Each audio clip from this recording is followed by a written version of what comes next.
Hey everyone, welcome to another episode of Renton Reflects.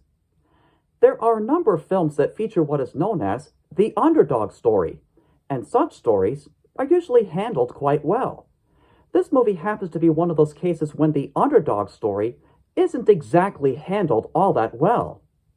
When one of Santa's reindeer suddenly decides to retire just a few days before Christmas, the head elf, named Lemon Drop, announces there would be emergency tryouts at the North Pole for a possible reindeer contender to take his place.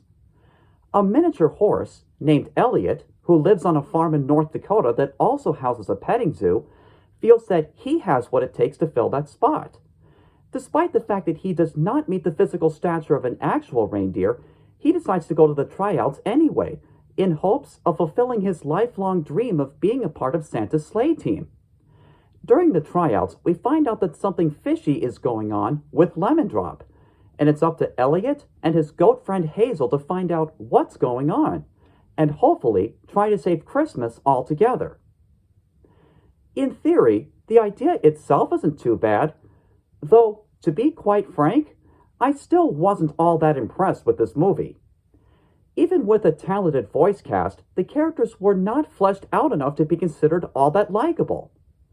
Maybe there was a miscommunication in how the characters could be pulled off visually and what kind of direction they ought to go for. Or maybe there was a simple problem with the writing. But who really knows? What I also found a little odd were some of the artistic choices thrown in there. Like there's this one horse character named Peanut Butter who speaks with a Scottish accent and wears blue warrior makeup exactly like that of Sir William Wallace from the movie Braveheart. I'm like, why? Was the Scottish accent not enough to make the character any funny or memorable? How are most little kids even going to get such a reference from an R-rated movie? Did I also mention there are times when the dialogue uses bits of vocabulary that most little kids probably wouldn't understand? The whole experience left me feeling both unsatisfied and uninspired, especially with some of its cliché moments.